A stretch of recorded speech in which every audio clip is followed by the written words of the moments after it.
ஹாய்ங்க, எல்லாருக்கும் வணக்கம். After 37 days ஒரு வழியாக வீட்டுக்கு வந்தாச்சு. ஸோ வீடு ஓப்பன் பண்ணி பார்த்தா எப்படி இருக்குன்னு, என்னோடய பேக்யார்டு பயங்கரமாக புல் வீட்ஸ் எல்லாம் வளர்ந்துருக்கு. ரோஸ் செடி ஏகப்பட்ட வேலை இருக்குது. அது காம்பவுண்ட் வால்லாம் கொடி படர்ந்துருக்கு. இந்த பேஷன் ஃப்ரூட் கொடியை நல்லா ட்ரிம் பண்ணி நல்லா தான் வச்சுட்டு போனேன். பட் தர வரைக்கும் வளர்ந்து தொங்குது 37 நாளில். வீடு எவ்வளோ வீட்ஸு எல்லாத்தையும் கிளியர் பண்ணணும். கிராஸ் ஓரளவுக்கு வளர்ந்துருக்கு.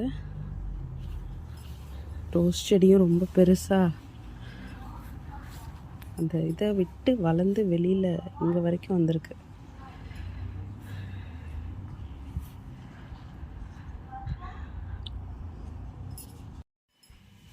என்னோடய கிச்சன் இப்படி தான் வச்சுட்டு போனேன். நான் அன்றைக்கி காலைல எல்லாத்தையும் சமைச்சிட்டு க்ளீன் பண்ணி கடைசியாக ஊருக்கு கிளம்புறதுக்கு முன்னாடி இப்படி தான் வச்சுட்டு போனேன். எல்லாம் அப்படி இருக்குது. திருப்பி ஒரு டைம் க்ளீன் பண்ணணும். யூட்டிலிட்டி ஏரியா இதுதான் என்கிட்ட ரிமைனிங் இருக்கிற க்ராசரிஸு. கொஞ்சம் ராகி, கொஞ்சம் பச்சை பயிறு, இதெல்லாம் தான்.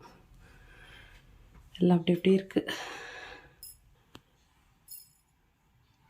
ஒரு ஸ்மெல் அடிக்குது மேலே அப்ஸ்டேர்ஸில். பெட்ரூமில் எல்லாமும் ஒரு ஸ்மெல் அடிக்குது.